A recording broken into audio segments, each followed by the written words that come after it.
like Xavi and Iniesta in one. Hey! Ooh, whoa. Anybody in the mood for comedy? I thought it was just a disgrace at United.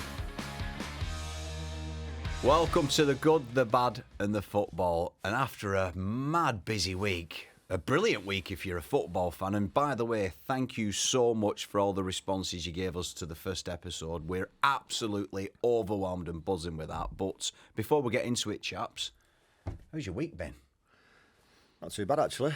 Short week. Went very quickly after our first podcast. Went down so well. Yeah. Watched a bit of football, some good football for a change this weekend. So excited to talk about that.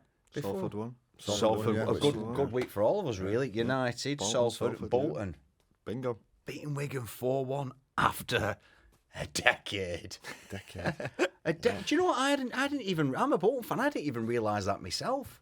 No, it's mad, isn't it? 11 years since we beat Wigan.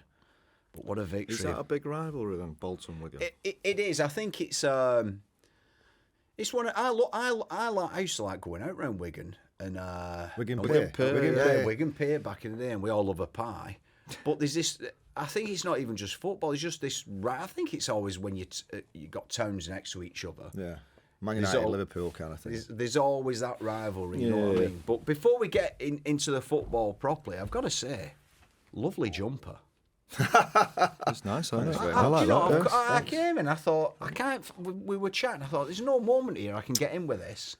Mum's knitted it for me. Well, that's gorgeous. Yeah. Lovely, that necklace. And I've noticed your gear last week. Very nice. I've gone similar today. Right, I'm overshirt. I've gone overshirt over the t-shirt. Nice, yeah. Very Very nice. smart. We're smart lads, aren't we? We're smart lads. Right, I think the first thing to get stuck into, and there's loads to talk about today, is got to be Arsenal City. Yeah. 1-1. The internet at the minute is going into absolute meltdown. Weirdly, I'm seeing a lot of stuff calling Arteta out on his tactics. And then I'm seeing a lot of stuff, people calling Pep out on how he's played. And you know, you look at Pep, arguably one of the best managers around last, 40, 50 years maybe.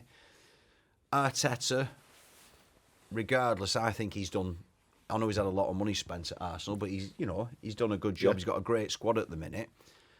But what do you want to start with? Do you want to start with Arsenal or do you want to start with City? Let's go. Start with Arsenal. It's his favourite team. Right, okay. Here we go then. Right, Start with Arsenal. What do you think about? Firstly, everyone's saying he hasn't started his strongest team. Everyone was moaning about Saka and Eze being on the bench. Yeah, it was a very negative team. I thought it was. He's almost gone back 20 years to. And I know he's been in England a long time, but it feels like we've almost brought an English mentality to him, if you know what I mean. Yeah. Just be cautious at first, be safe, and try and get through the game against a City team that is not. This isn't a Pep Guardiola team anyway, is it? Well, it is.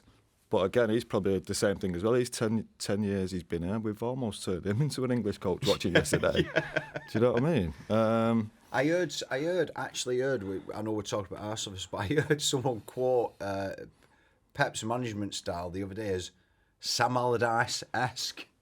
Well, I think you could say that about both of them. Yeah. If there'd have been two English coaches yesterday, we'd have been going saying worst coaches ever, the worst style of football we've ever seen. But because it was them two, they get away with it a little bit, don't they? I think with Arteta, because he's come so close to winning that title, he's always going to get labelled a failure until he actually does. And if you look at the bigger picture over the last 10 years, you know, Arsenal have, until he went, obviously been nowhere near winning it really. It's always been City or Man United, Liverpool.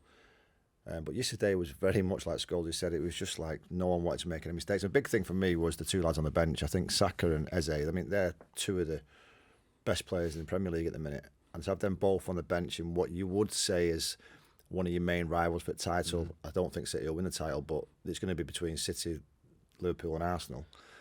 I thought it was weird. It was a really strange one. Saka had been out a long time, hasn't he? But at some young point, lads, yeah, I know he probably would have been all right. But at some point, Arsenal have got to win a big game. If they're going to win the Premier League, I just don't see them. They're not brave enough. They're not. at home as well, especially. I always think at the start of the season, if you're going to win a league, win your home games, especially against the big teams. Now, look, if you go away from home, and there's tough places to go, there's Liverpool's and these type of places, and if you draw them, yeah, great, you accept that. But that home game yesterday, it was a massive chance to make a statement. Yeah. I don't think Arsenal have been great of late. No. And I felt even around the stadium with the team he picked, it was just so negative. It felt like I'm just going to pick the biggest team I've got and try and get through the game, probably winning by set pieces, which when you talk about Sam Allardyce and these English coaches, exactly what they try and do. But you're talking about a top club now who you can't really get away with stuff from that, and they're leaving the better players out. You said the Ezes. I know, what's it called? Odegaard it isn't fit. Yeah. And Eze's come to this club and he's thinking, look, it's going to be tough for me to get in this team, especially with likes of Odegaard playing, who's a very good player, and that's in my type of position. And he's not playing, and then Eze's not playing. Yeah. But it was like pick the biggest team. So it's 4 centre halves he's got across the back 4. Yeah. Over the last few years, City were unbeatable, but now they are beatable against a good team, and Arsenal are a very good team, very good squad. That was a time they should go out and say, "I'm going to win this game," put a statement down, because Liverpool they're looking like a team that are going to win the league the way they're playing. They're winning games when they're playing bad, which is a sign of a good team that's going to win the Premier League. But yesterday, for me, would have been like, let's go and put a marker down now and beat. Because even though City aren't at the top and not the best they've been over the years, they're still Man City and it's still Pep Guardiola, and that is a fear factor for some people. And I think if they'd have gone out yesterday, Arsenal put a marker down, it would have said something for the manager and from the players. They've already lost to Liverpool, drawn against City. Psychologically, how's that now? Like in the team as the manager, are you thinking? I know we're really early doors into the season, but are you going? It's big. Well, that's done. It's not quite that yet, is it? But I think even from watching Arsenal, you've not seen a performance when you think they're going to win the league. Yeah. Even at United when they won, they were bang average, weren't they? Yeah. And you see that yesterday. You see the performance against Liverpool, and I always think there's early parts of the season where you see a performance. I remember last year Liverpool came to Man United, beat them 3-0. Now, no, it's not the big, because United have got all the problems, but I thought, wow, that's a team that can win the league. And it's a statement as well. It's a statement, and you don't judge the leagues now, you'll judge it in January. But literally, you've got to put statements down against your big rivals. You've got to, haven't you? Even when we was winning it, you've got to make sure, right, you're going to be main rivals towards March, April, May, when it comes into it. But if you don't put a statement down, especially when you're playing against a City team that are nowhere near the level they have been for 10 years, that was a perfect timing from going and put one down on them. I think when you were talking about the game and how it was and how it kind of fell flat, watching it on the telly, I looked at the Arsenal fans before the kick-off. It's ram-packed. They're all up for it. And I thought to myself, oh, here we go. Yeah. They're going to absolutely muller City here. And then as the game started, you could see the fans, it just like slowly dropped, the temperature and everything else. And you're going, my God. I think this season, all the so-called big games have come unstuck. They've become boring. All the big Man United, City is boring. The game last week was boring. A lot of the big games have not been good games. Not been good games in football. It's like they're all too scared to go and get beat, like Scholesey said. And you will get beat. If they'd have gone out yesterday and had a right go at it and got beat 1-0, I'm sure the reaction from the Arsenal fans after the game when they get interviewed, it wouldn't be the same as what it is now. Now it's all negative. We're not going to do anything. We're not getting over the next hurdle. And I think that's Arteta's biggest challenge now. He's done really well for that football club. He's put them in a really good position, albeit it's been backed. But the next thing now, he's got to get over that final hurdle and really, really go for that league. And yeah, do you know what? I think we've turned two of our best managers from abroad into almost like English coaches. Do you think it's because of the pressure in the modern game as well, that they're playing a lot tighter and they just don't want to lose a game because they're worried about the owners? Well, that's where I think like the English mentality comes into it a little bit. I think the last few years, especially the bigger teams, when you're watching your Barcelonas, your PSGs, they go for it. Yeah, and it's always 4-3 or 3-2. They absolutely go for it and try and win the game. And that yesterday, which you expect from Pep Guardiola's teams and Mikel Arteta's teams, both brilliant coaches, but you expect them, right, come on, let's have a go. Let's make it end-to-end. And let's just see the best team win. I think more so with Arteta. I think Pep's cautious about his team that he's got at the minute, and he's well aware that they're not the level that he'd want them to be. but I don't get the way Arteta's doing it because he's got all the players that he's got to he wanted in the shop. Spent a fortune in the summer. The problem has got the best squad in the league, I think. And so when I you get look at them on paper. Who? Arsenal. Yeah, Arsenal's I got a think squad. Liverpool's the best squad. I think Liverpool's squad Well, Liverpool are is... going to walk it. Yeah, I think Liverpool it walk could the be a league. procession. Yeah. Is that because of like obviously they've got a great squad, but is it does Isak signing sort of cherry on top of the cake? Isak, Wirtz... I just think they go for the squad. They go for the neck. Even when they're playing bad, Exactly, they find try a and way win of the winning game. it. They find Yeah. a way of winning it. And I remember when, obviously, going back to when we played, Scholes said it in the first episode. We didn't play well every week. It weren't like it was the dream team, bloody Chicago Bulls or something like that. We'd play crap sometimes. But you still find a way. Someone will come up, a Rude get you a goal, or Bex will get you a free kick, or Coley sneak one out. You know, someone will nick a goal and you win, you go off and you go, it was crap today, but we just got 3 points. I think the worrying thing as a football fan is when you look at what Pep did during that game. Like when he came to the Premier League and he started, this playing it out from the back and all the coaches go, we're going to do that. We're going to copy that. What I don't want to see now is everyone going, stick 5 at the back, close up short. Yeah, you're right, Paddy. It feels like the football's changing again. It feels like it's come full circle, hasn't it? And we're going back to Arsenal want to win games by set pieces. Yeah. Doesn't. Imagine if it was Sam Allardyce, as we've said before, doing that, I'd be getting hammered. But I also think, and I'm talking about Pep because obviously his squad isn't what he wants. It's also a good coach to understand that you're not at the level to go and do what you could do 3 years ago. He's realised that. So we were talking about Amarin last week about how his failure to change is going to be detrimental to him. I think with Pep, he's understood that he's not got the squad of the players that he used to have to go and play. He's not got a De Bruyne that's going to change the game for you. Foden's coming back into it, but he's still got a bit to go. Obviously, the forward scoring goals left, right, and centre, but the rest of them, Rodri's not back on his top form just yet. He will do, but he's not. I think that's a really good thing to have as a manager, to know and read and understand where you are as a squad.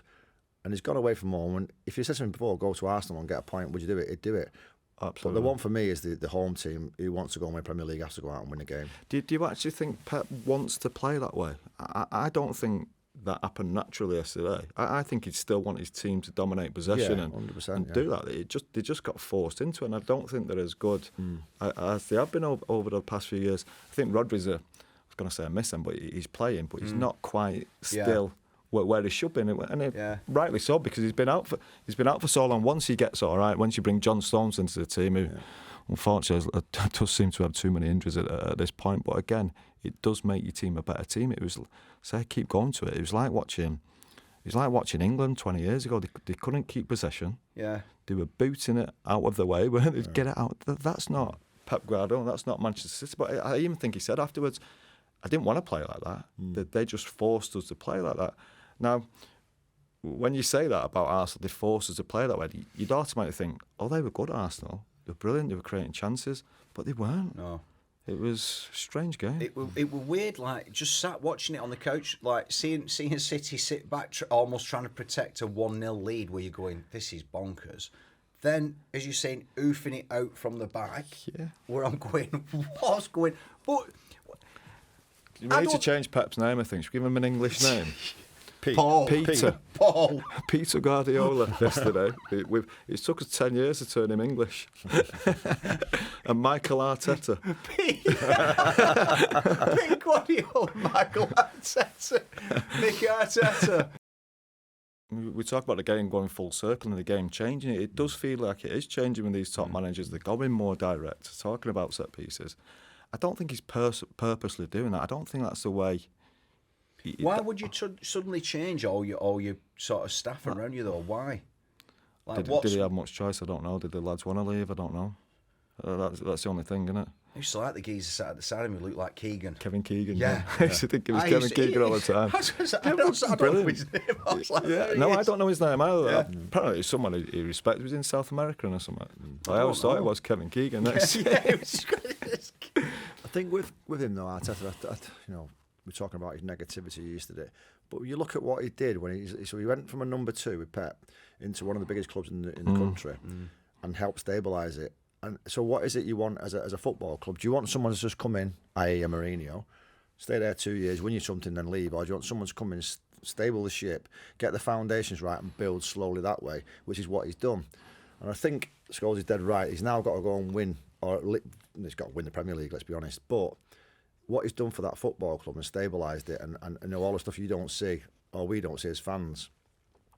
From what I've heard, Academy's in an unbelievable position. The young players are coming through. The recruitment's very, very good. It's everything what Man United isn't at the minute.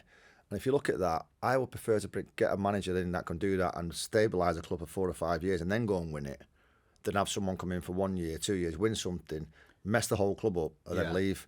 So I think Arsenal fans have got to be careful what they wish for. Yeah, there's no doubt he's done a brilliant job and took him, as Nicky rightly says there. But that only lasts for so long with fans and players. That's it, yeah. You get a little bit bored of that. How long has he been at Arsenal for now? Is it 6, 7 years? That's what I mean. So now he's done all that. He's had that. For me, he's had that time to build the club how he wants it to look like. He's got the players he wants. Yeah, and he'd be very powerful in that football club. Now he'll be a lot of the stuff that will get happen. He'll have a big say in it, I would imagine. So now he has got to go and win it.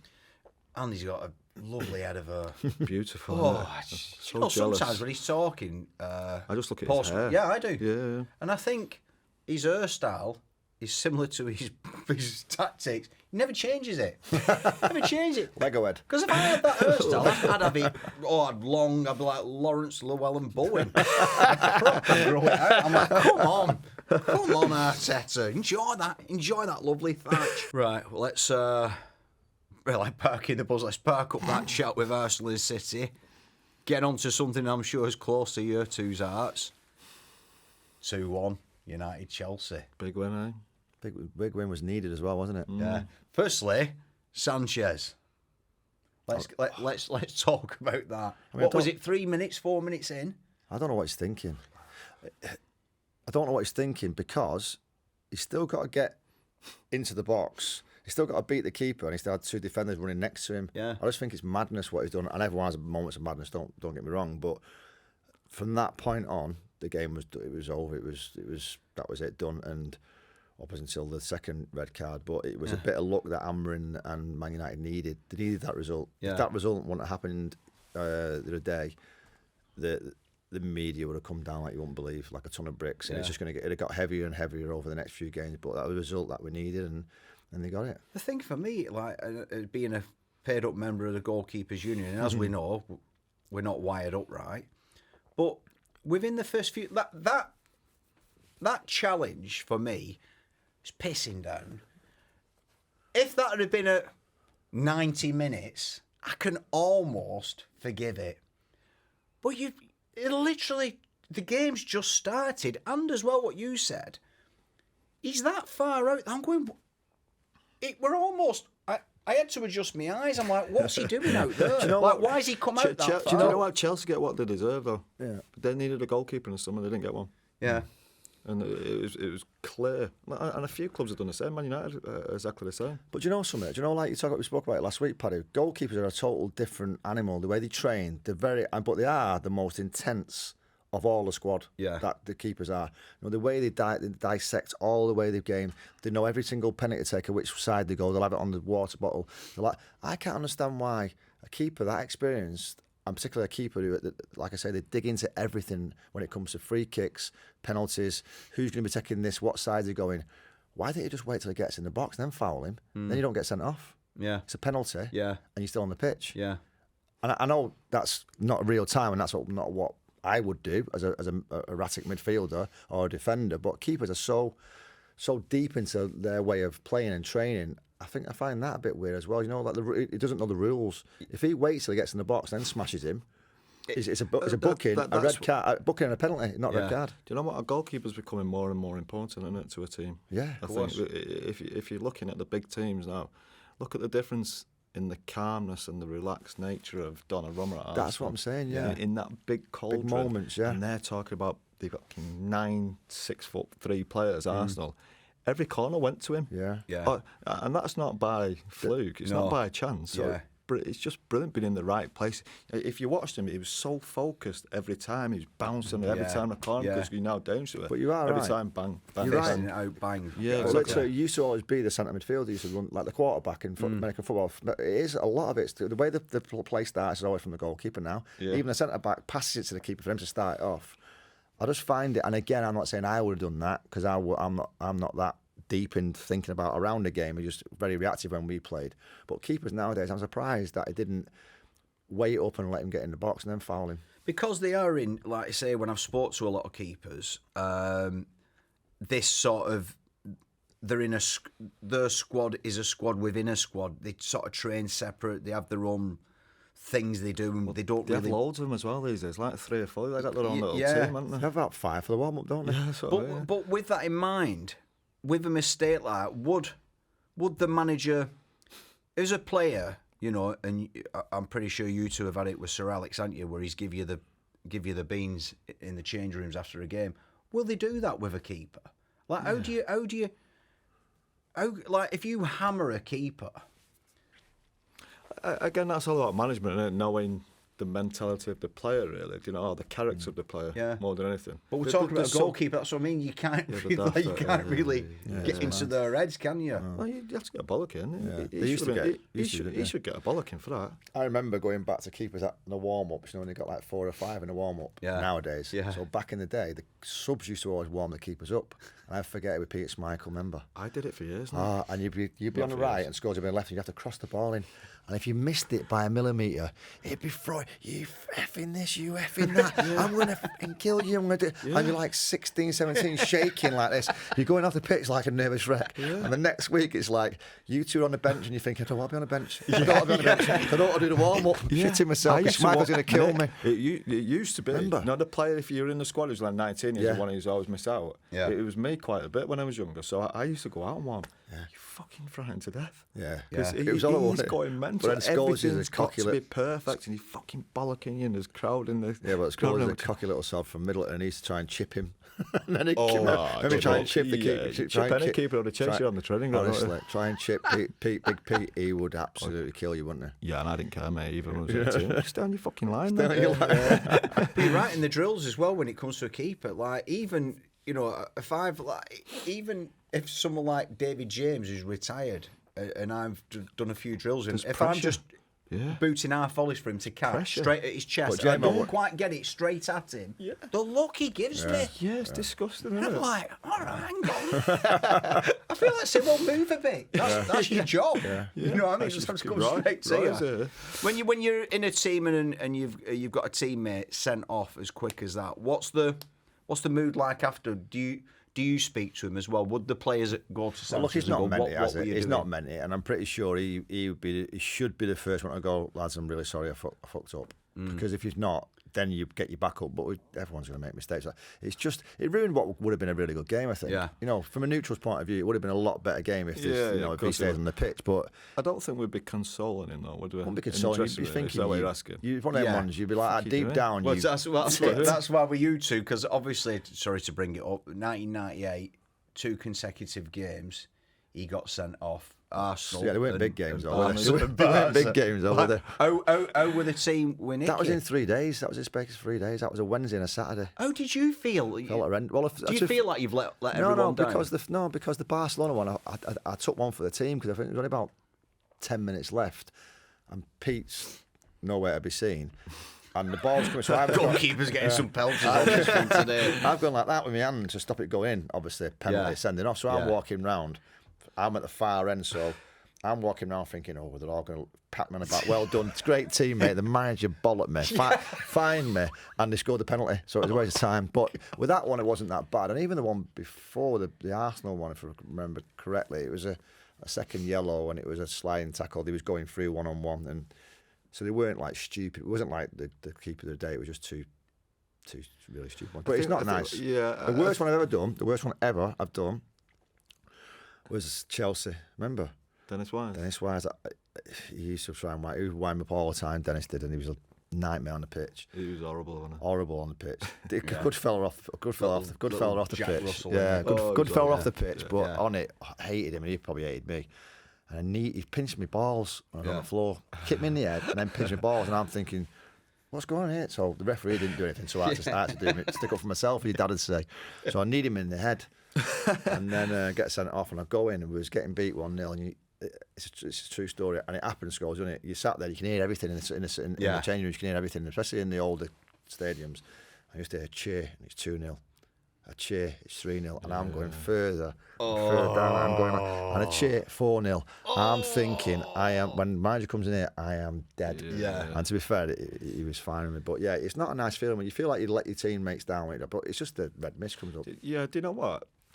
You don't really speak. You don't really. You won't bring it up, would you? No, because you know the person who's sent off is fucking raging. Yeah, he feels bad. Yeah, you never. There's never really. It's never really spoke. You might take the piss a couple of days later. Yeah, and it's all calmed down a bit. But at that time, it's so emotional. You fucking devastated. Yeah. I did it at Liverpool, didn't I? Yeah. I got sent off at Liverpool, and like Nicky said, I'm in the dressing room. Oh, fuck, I'm gonna get killed. I'm gonna get killed. Then luckily enough for me, John O'Shea scored the winner. Fucking brilliant. Yeah, I love John O'Shea. Yeah.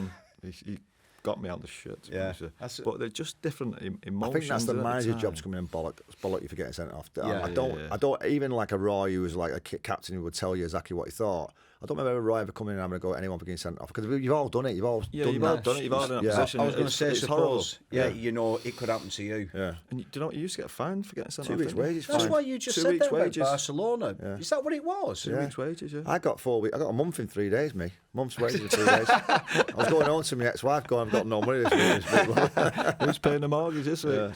With that in mind, Casemiro obviously stupid. Yeah. Fucking hell. No, what were you even more thinking as stupid. you're watching it? Even more stupid when he gets sent off and he's going like, no. It's the most stupid booking ever, the second one. It sounds a bit weird coming from me and him, because we'd done some stupid things, getting booked twice and stuff, but when you're playing against 10 men as well, the only thing I'd say though, is it really a yellow card what he's done? Oh, your second one? Yeah. Oh, it's just more stupid. I think that's more yellow card than the first one. I mean, the first one was a yellow card. He's round the back of him on the second one, wasn't he? Yeah. It's like, it's not that bad though, is it? I get the feeling now though, once you've got one yellow card, if you do one more, you're getting a yellow card, whatever it is. It's not is that right? bad, but it is in the modern game, as you know now. It's literally. It's just stupid. It's stupid. It's absolutely stupid. Giving the referee even the thought of he can send him off is stupid. Against 10 men. When you play against 10 men, the other team, you know, he's going to level level the it ball. up. You know he's going to level what referee wants to level it up when he sends someone off. But because the referee, they're only doing the job, and he would have thought when I had to send the keeper off, he'd have thought, I don't want to, but I've got to. That's the rule, I imagine. Yeah. So he's thinking now, anytime I get a chance, I'll level it up. And he did that, but they give him an opportunity to do it. It's stupid. And Maresca's getting a bit of heat because obviously it went to subs, 10-10, and then he's getting, because he's going, well, now's your chance. Well, he basically, as soon as that happened, he went, get all defenders on. Let's defend for 90 minutes. It's like Italian mentality of let's defend. He went too early. It's impossible to defend for 90 minutes. I don't care what anyone says. I think he went too early, changing 3 attacking players, especially Cole Palmer's got to be well, obviously he weren't at it, and he was saying he weren't feeling the best, but then he's told the manager, I'm okay to play. So whose fault is that? Is it the manager or is it the player? If the player knows he's not 100%. I think that's an excuse. I think he's fine. Yeah, really? Yeah. A lot of If you say 100%. you're okay, you're not saying you're not okay in 20 minutes. He's okay, and that's an excuse. He took him off because he thought, I need to get all my defenders on and legs on. Cole's more of a player, obviously a player with the ball. He's not the best defender. And he's done that in that Italian mentality where we're going to get behind the ball, we get 10 men behind the ball, and we're going to hope for a free kick or a corner kick or something like that. So you think Palmer was all right? Maresca's gone, get him off, and he's gone. I could see he was a bit unwell. Yeah, he's done that. Yeah, it's basically, in my opinion, he's walked off, shook his head like that to him, and threw his gloves off. You don't do that if you. He was fine. Yeah, he's fine. He was annoyed coming off. Of course he was. You're not. Which tells you a story. Yeah. When you were talking earlier, I'm jumping about a bit here because things come into my head as we're talking. When you were talking about Pep and Arteta and that sort of negative style of play, what we saw last weekend, I'll tell you a team I'm loving watching at the minute, Sunderland. Yeah.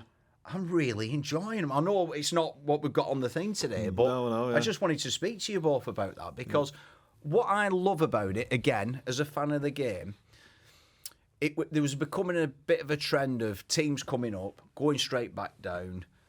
We know who the mid-table teams are. We know who's going to more or less win the league. And it was getting a bit samey. But I really like how they've started and how they... I watched them against Villa, and I was like, exciting. Oh, yeah, exciting. Going for it. Yeah, like you said, the 3 clubs that were coming up were going straight back down. That had to change. It just had to. I think this year looks like the first sign it is going to change. And you've got to admire what Sunderland done. They brought a lot of players in, but they brought young, energetic players into it, and it's breath of fresh air. Look, I've not seen loads of them, and I watched probably the last 20 minutes. They had 10 men yesterday as well, didn't they? Yeah. For a long time. So, yeah, it's great seeing that. Burnley with Scott Parker as well. They've picked up points. Sunderland have jumped a couple of leagues as well, haven't they? They were right down there 2 or 3 years ago, weren't they? So those are a bad place, yeah. Really I think but they've got the crowd as well. I was going to say, there's certain clubs, I think, when you're a football fan, that pretty much everyone has soft spots for it. I think Sunderland's one of them clubs. The fans are brilliant, and I know obviously Don't Newcastle like fans are but I don't know. I really enjoy watching them at the minute, and I think it's exciting, and they're going for it, and they're not doing that. Let's try and. I've got a bad memory of Sunderland. I don't like Sunderland. Why? When, What memory is it? Eh? What memory? Oh, when he got on the last day. Is this football related or just a night out? No, yeah. No, it's football related. Of course it is. We're on a football club. When we played Sunderland last game of the season, when City were playing QPR in the league. Oh God, yeah. We beat Sunderland, and then that was when you were waiting for the result, weren't you? Waiting for the result, the 2-1 down. We'd finished our game, so you think it's all over. Obviously, what happens? Aguero scores, and Sunderland fans are going mad. I even remember the manager saying afterwards, "We'll fucking come back here. We'll send these down." Oh, honestly, because it was that bad. It was that bad, yeah. So, I hope they go back down. I'm only kidding. I've just changed my mind within 5 minutes. It's great. We've got to have these teams. You've got to have this stable. Come up, no, get down. Go back down. Fulham. I've watched Fulham lately. Fulham are a proper team. Fulham. Yeah. There's a lot of good teams. They're a really good team. Like Bournemouth. Athletic, like powerful, quick. And you think exciting football. It's good. I mean, looking at value for money, there's a lot of good season tickets out there. You can go and buy and watch some good attacking football. And Fulham, again, like say out Sunderland, Fulham, I watched them the other day. They look like a proper football team. I like their manager, actually. I like the manager. You remember going playing there? It was always a tough place to go and play. Yeah, horrible. Horrible little tight little place. What landed the Giants, that is the biggest team I've ever played against. Diop, remember him? Massive. It was like a basketball team. Yeah, me and Scholes in there looking up at them. I remember when they were building it and the back end was open, the wind. Yeah. That was the worst place to play. They played at QPR for a bit, didn't they? Yeah. I remember playing against them now, and that's what I thought. Like an NBA team. Yeah. They're all like that now, though. All players like that. When I watch Salford now, they're at League Two. They're all giants. Yeah. Talking about that Sunderland game, but again, bit off topic, but just quickly, what's happening at Villa? Like, when you look at, do you know what, they've lost very good players, haven't they? Yeah, they have. But like, you look at someone like Ollie Watkins. Do you see the chance? Yeah. Oh, what a chance! There's something not quite right with him. I don't think he's ever been a brilliant finisher anyway.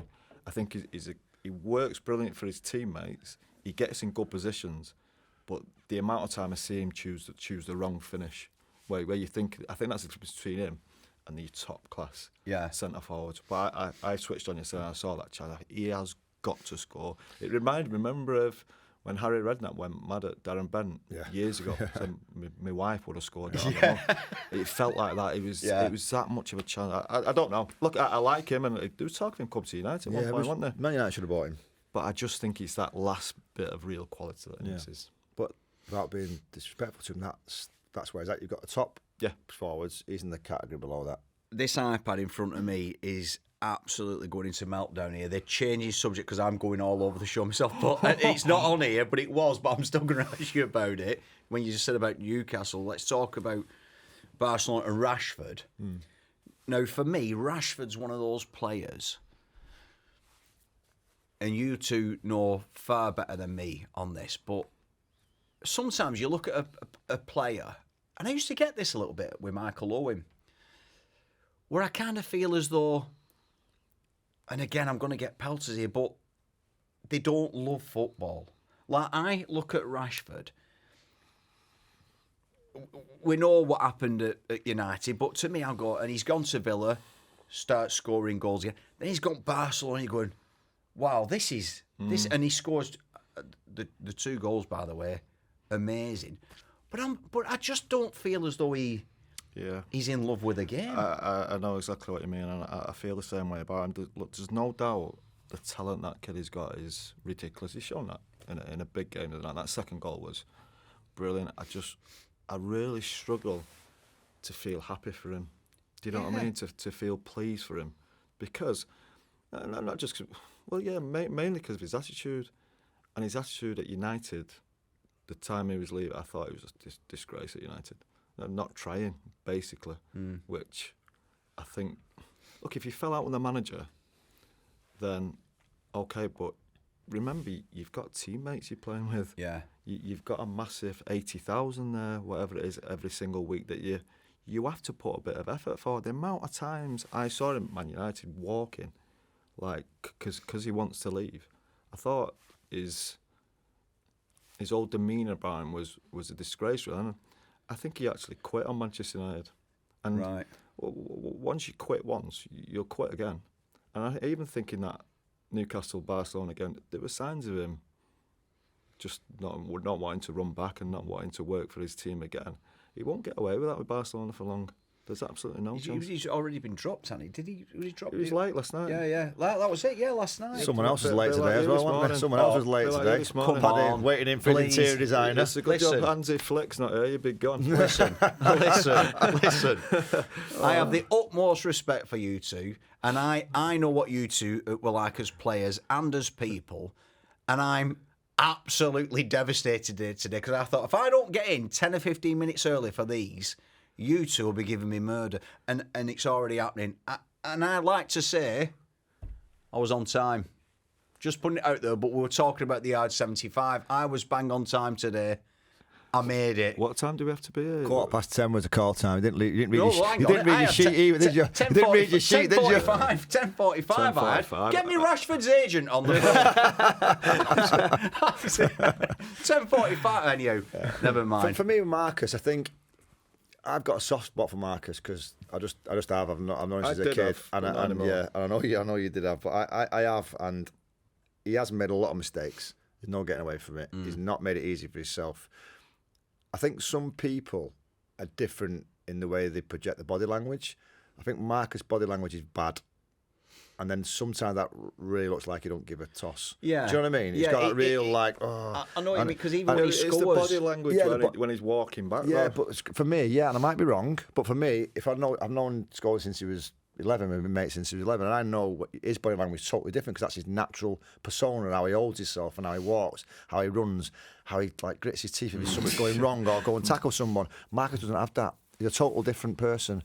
And yeah, again, sometimes he looks like he can't be arsed or he can't be bothered running. But I think a lot of it is the way he projects his body language. I genuinely do, and that's my honest opinion. That's not me. That's not a cop-out because I know him. Yeah. Or I like him. That's how I honestly feel. But the talent that he's got, if he can somehow stop being a dick and not turning up late and not doing stupid things and understanding that his body language doesn't look great, I understand that he's got to change, it might not be natural. And Scholes said it about managers earlier. Sometimes when you go on a football pitch, it's like going on a stage as an actor. You've got to put Mark Hughes was the quietest, unassuming person off a football pitch you'll ever see. Go on a football pitch or go on a stage, he's an animal. And Marcus, if I could sit down with Marcus and speak to him one-on-one, that's what I'd say to him. Be aware, Marcus, that your body language looks crap. You think, right, I've gone to Barcelona. He's not starting brilliantly. He's not really scored a goal. Then all of a sudden, Newcastle away, massive Champions League game. He scores 2 goals. He wins them the game. Then I think, right, I'm in now. Yeah. And the fucking next game, he Exactly. doesn't get up in time. Exactly. That's what I was thinking. We're coming on this show today. But is that him or people around him? It's him. It's got to be him. You can blame anybody you want. You can say people around him. It's him. So he needs to understand. He needs to be aware, self-aware. And he's not a baby no more. He's 27, 28. He's not a kid. He needs to be self-aware about some of the stuff he does and how he projects himself. I thought I was going to come on this show today and go, what about Marcus? What about that goal? I told you this. And then he goes and doesn't turn up for it. He's late for the game. How can you sleep in these days? I don't know. Your phone, fucking alarm, whatever. How do you sleep in? Yeah. I mean, I'm up at R4 every day. I don't know how you sleep anyway. That's what I mean. It's incredible. Well, that's a bit of a problem for me. R4, you're taking it to the next level there. I didn't want to be late. I didn't want to be late for our talk show, our podcast, Paddy, to be honest with you, mate. But you think about, you've got a manager. He's done it. He did it with someone else. He did it with Rafinha, didn't he? Yeah. The week before. No, I've got a manager. I'd be setting my alarm an hour before. I'd be leaving. I'd be getting there an hour before I should do. But also as well, for me, if I'm playing for Barcelona, I've set an alarm. I'm up. Yeah. I'm That's what I mean. excited. I've got hard on. I'm out the door, opening it with my penis. I'm playing for Barcelona, penis. for God's sake. You know what I mean? Well, that's Yeah. what I'm trying to say. Yeah. But with that, I'm thinking after the, So the what Champions is League going on game, in I his don't mind? know, and I'd love to sit down and chat with him and have someone like you chat to him, and because he's got that talent that he could still be one of the best players in the world. Oh, he's definitely Easily. got a talent to Easily. play, yeah. Them 2 goals. But he'll never have the mentality in it. No, he never had mentality. But even them 2 goals, everyone will talk about the second one. But the first one, that's a header like Great header. Shearer-esque. Oh, again, It's away bullet from header, him. It's bang, away bang. from him. And Yeah. he's back in. Yeah. And he's 6'2", 6'3". He can do that. Yeah. So much ability, and little stupid bits of his life kill it for him. He's of an age now where Yeah. he can't go blaming other people. No, now. if you Come can't on, get out grow of bed, up. if you can't get out of bed for your game, it's on you. Yeah. I don't care. I know Yeah. what it says. But Yeah. we was never late because you'd be late with traffic and you ring forward and you go, I'm waiting for my interior designers to come. That's why I'm late or something like that. Like Paddy did this morning. But literally, you just my street cred. Come on, Interior designer. Oh, he's changed. You're from He's Bolton. changed. But I know. but literally, New money, lads. New money. but literally, you'd literally know what time you got, but unless you're in traffic, you ring up. So that's on him. Right, okay. Well, that's that sorted. Right. Now, slightly different tangent. Wazza, Wayne Rooney, he said recently on his podcast, a big part of United's success, and I'm quoting the man himself, was playing together on an army game called SOCOM on the PSPs. So all the glory years at United were down to SOCOM. PSP. What is SOCOM, by the way? I've heard of COD, Call of Duty, and I've heard of Battlefield. What the hell's SOCOM? I never really played any of these games. It was more the younger lads in the group, so the PSPs. SOCOM, from what I hear, because I could hear them all fucking shouting down the back of the bus, it's some kind of shooting game, war game, I don't know. It's all you could hear. It's fucking annoying. That amazes me. What? On the buzz. Oh, Because yeah, on it's the on the buzz, for team me, bus. is cards time. Well, it was, I think, with the manager, but I do remember the manager used to go down and say, shut the fuck up. And I think a few people... no, because they're all shouting at each other, he's in the generator room, fucking shoot him. Fuck's sake, we're on our way to fucking Arsenal away here. What's wrong with you? Generator. Yeah, that's what he said, he's in the generator. Put a proximity mine down, for God's sake. Yeah, it's fucking, man, throw a grenade. Fucking hell.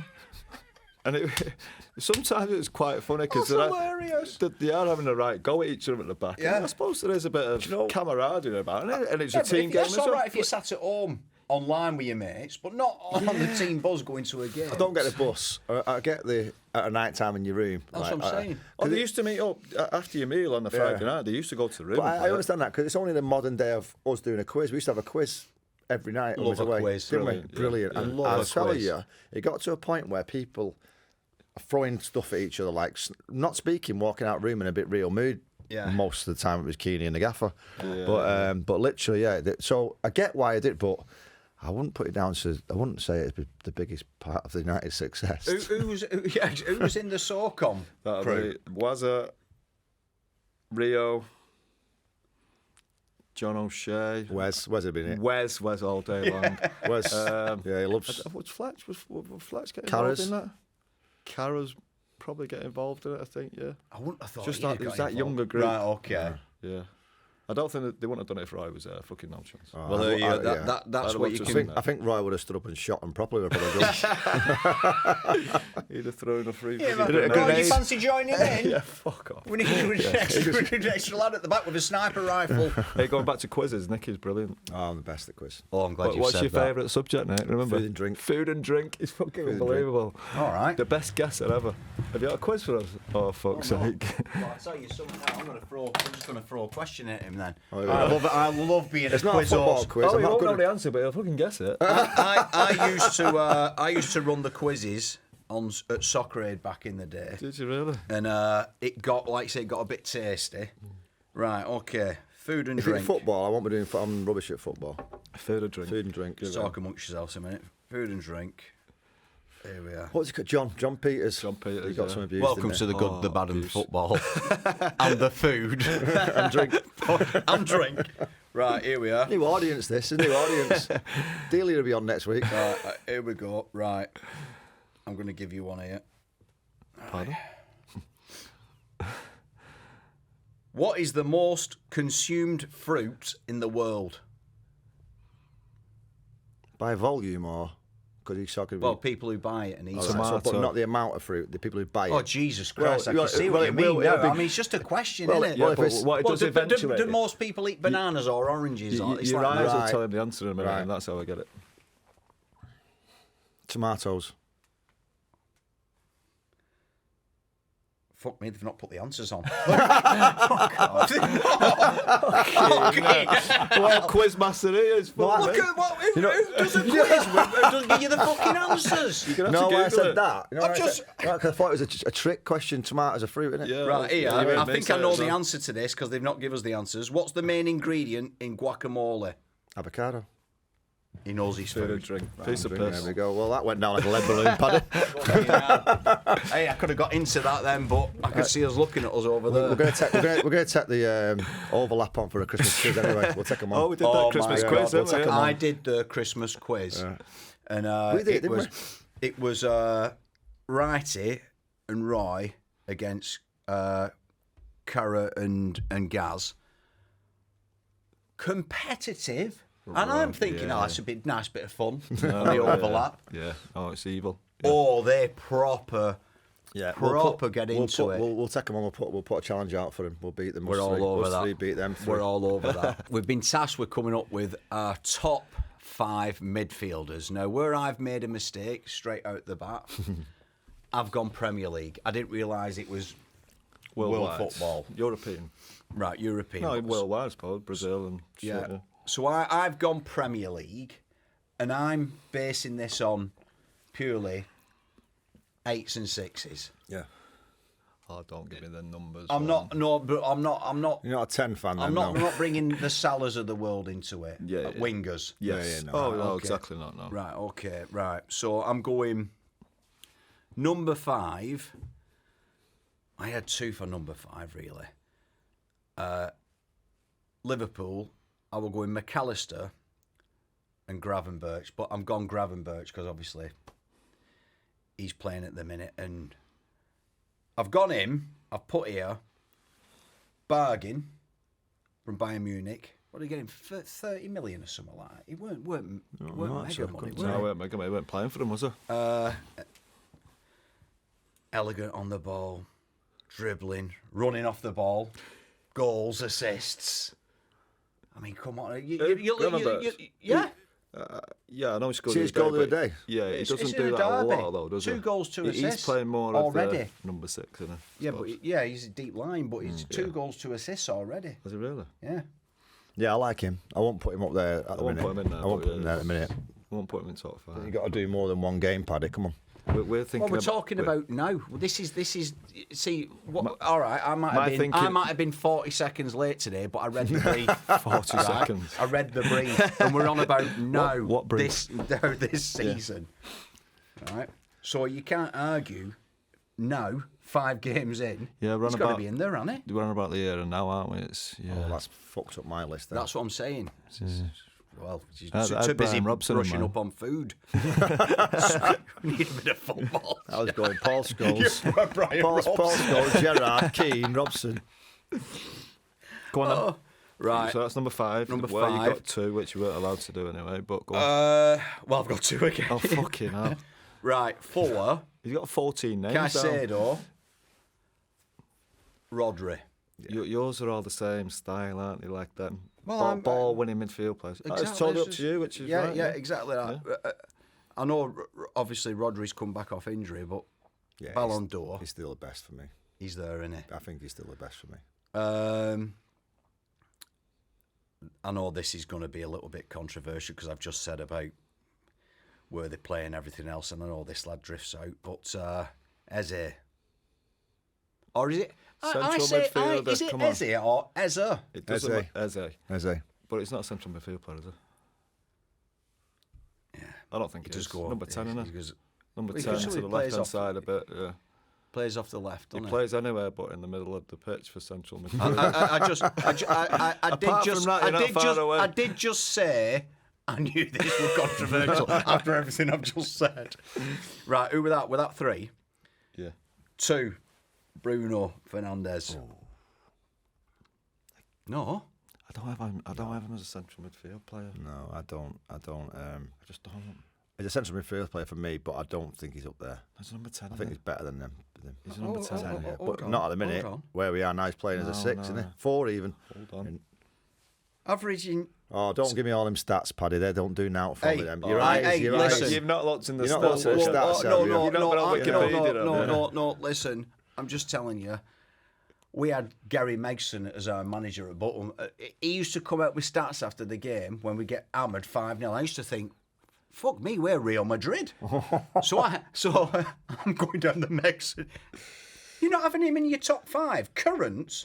No, Gary Megson. What he's done at United. Wait a minute. Gary Megson was a manager at Bolton, wasn't he? Yeah, the Ginger Mourinho. That's what I'm saying. He'd come out after games, I'd be like, wow, we're fantastic. Well, he was a good player. Well, it was all right, Gary Megson, wasn't it? And I was going on at sub for United against Bolton. And he was obviously talking to one of his players. And as I went on, he said, "You are the second best looking ginger person in the Premier League." That's you. Yeah. Oh, for fuck's sake. Fucking hell. And he was ugly as well, wasn't he? And I was behind him. Behind him. Oh, God. Right, come on, who else? Right. I can't believe Did you have you've Gary not- Megson in that then? No, I can't believe you've not got Bruno. You're not having Bruno. Oh no, I think I like him. he's a He's a top brilliant player. footballer, but It's not for me, a midfielder. my style of central midfielders, as you'll see in a minute, are different to yours. Right. And again, I know my whole argument's fallen down here. Cole Palmer. I know, don't say Can you it. add the 5 best number 10s next week, Don't please? say it. He's I already know. done his list. I know. He's done his list. I know. But let me tell you, everyone, Oh, he's brilliant now. I took the time out to really think about that. And as I was thinking about it, I thought, I've shot myself in the foot with my own argument right at the get-go. No, your research is very good. It's just for the wrong position. There we go. Put my phone back. To be fair, I've not really gone as deep as you there, Paddy. Oh, I'll tell you, let's So get he's your just done it twos. now. Let's see your twos top 5s. I've Because got- you've Come on, only got pick it 2 apart. each. Pick it apart. Well, I Come don't on. see the point of doing the top 5 because you only play with 3 maximum anyway, so I've got 3. I'd go, right now, I would definitely go. I'm not, obviously, Bellingham's not been playing a lot because he's been injured and what have you, but I think you'd be very foolish not to put him in a 3. Bellingham, for me. With Bellingham, Rice, and... Oh, he's in my list. Yeah, well, you know, you can't do that. I've said it now. You can't He's in my list. Paddy, who isn't on your list? No, Rice, can I just say, he is, for me, the classic box-to-box midfielder. Yeah, I think he ties it all up as well. And if he's in my team, I'm It's looking, not I'm it's going, not yes. Scholes' kind of player, though. Who, You know, Declan Rice? I think he's got a lot of ability. I think he takes too many touches of football. If He I see... does all the stud rolling as well. You know, done the little stud roll Yeah. to make yourself look good, and it doesn't achieve anything. He has got the every attribute to be a top box-to-box midfielder, as you say. Yeah. Doesn't use it. For me, if you're playing a game and he's in the team, just makes you feel better, I think, as a player. Anyway, you two give me a I know shout. he's gonna do- him. he's gonna Yeah, I'd like he's- to play for him. You two give Yeah. me a shout and you stop talking and I can get back to my Sorry. my Go on, Nick. midfielders. I can't So believe if he's it's not having him. I'd play a box, actually. I'd play Declan Rice. I'd play Scott McTominay after what he did last year. I'd play Pedri, who you absolutely love, don't you? That's how you pronounce it. Barcelona lad. Yeah, and Bellingham. That'd be my box. I'd play 2 and a 2. That'd be my 4. Right. Again, you've gone European. I were told it was Premier League, but it's all right. I'm gonna get abused for mine. Oh, here we go. Well, Mine are all like. Oh, by the way, stylish- sorry, I'm putting 5 in. I absolutely love Modric. And I know he's passed it a little bit, but I love Modric. Yeah, look, It'd be- if it'd you're be talking fit, 2 or yeah. 3 years ago, you're Even talking so- Modric's, you're talking Tony Kroos, Yeah. you're talking Kevin De Bruyne. Yeah. we're talking now- Premier League this season. No, you but it's were. all right. Premier You were. League. No, It's you all were. right. No, we're not I'm talking just- Premier League. What's on the iPad, lads? Go on. Right, mine are different. Mine are like, I hate saying 6s, 8s, 10s, and all that shit, but they are more like controlling players, we'll say. Yeah. So, Frankie de Jong, Barcelona. I think technically, I like watching technical players. I'd have him as number 5. I thought he was brilliant against Newcastle last week. McAllister, again. I thought he was brilliant last year for Liverpool. Saw him close up in the game, Old Trafford, as I mentioned before. He was brilliant, controlled everything. I don't think he's had a great start to this season. But are you playing him over Gravenberch then? Different. They need to play together, do you know what I mean? He needs to be his legs. And funny enough, when we talk, I do it. We always talk about get legs in midfield. But mine aren't really legs, they're more brains, if you know what I mean. And I think it's a victory for Brit. Everyone, I'm guilty of it myself, saying, oh, you need legs in there, you need legs in there. But at some point, you need someone with a brain as well who can play the position and play football well. Yeah. So I'll have McAllister number 4. Is he looking at his penis when he's doing this? You keep going like that. What are you doing? Well, where have you got them written? I really like these players, so that's why.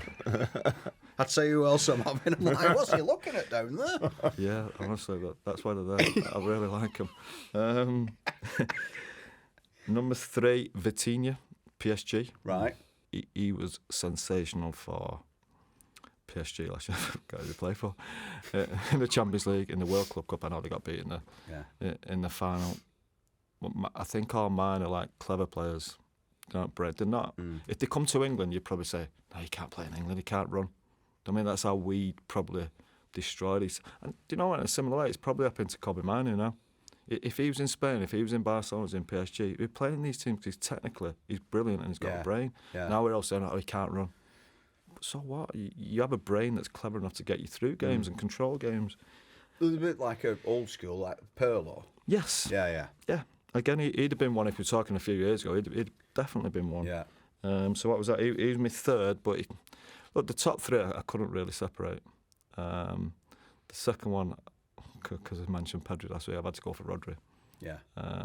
Ballon d'Or, was it 2 years ago? Or was it last year? Last year, wasn't it? Yeah. Again, he's not started this season well, but he's had that horrific injury. He was by far the best midfielder that year when he was, which is why he won the Ballon d'Or, he controlled everything. And I think that's probably why City are struggling a little bit at this minute to keep the ball. He's not quite up to speed physically yet. I think once he gets right, I think they'll go back to that. After a bad injury like that, can you ever get back to where you were? Yeah. Yes. Right, okay. With all the physiotherapy and the recovery, and nowadays it's unbelievable what they do. Right, they get back quick. I still think he's off. I always remember a physio saying to me, now this probably doesn't make sense for a long-term injury. He said, the amount of time you've been out, it will take you that amount of time again to get back to where you are, where you should be properly now. He was out for 9 months, so I don't think it'll take him 9 months. Yeah. But I do think there is a little bit of truth in that. And he's key to the way Pep Guardiola's teams play. There's no doubt about it. He does it for Spain as well. So again, another controlling midfield player who does everything. Yeah. And number 1's Pedri. I thought, look, and I know people, when I put that on Instagram the other day, didn't I? And everyone said, where have you been for 3 years? You're not seeing him. I don't really watch Spanish. I don't see Spanish football. I don't know what's on. I remember. I don't watch lots of it. When I was a player, when we was a player, Saturday night after your game, go home and watch Barcelona because it's on Sky. Yeah. Sunday night, watch Real Madrid. I used to fucking love Spanish football. It was brilliant. It's what you did on Saturday, Sunday night because you obviously couldn't go out and drink. And that the much. Players back then as well. Oh, the players, the teams. You think of them teams. And then I watched Pedri the night, and I thought, wow. Yeah. Xavi won it, exactly like Xavi, Iniesta. It was like Xavi and Iniesta in one. Yeah. He could beat a man. And again, we're not talking about legs. We're talking about the brain of a footballer. The way sometimes he's in tight situations, the way he gets out of it by a little 1-2 or a little drop of the shoulder. The technique was brilliant. And I thought the best thing about it was Newcastle brought it back to 2-1. 8 minutes left of injury time or something. I thought, okay, there we go. This will be tasty. He had the ball for about 7 minutes of them 8. Yeah. He just took complete control of the game again. I thought it was brilliant. When you're playing in a game, how much of what the crowd are shouting do you actually hear? When you sub, you're fucking all of it. Oh, yeah. I think when you're in a game, you hear a little bit before it. You hear a bit, you hear a little bit. Ginger fat bastard, fucking everything running down the tunnel. You don't really in a game, though, do you? Unless you're having a shitter. No. Hanging on you.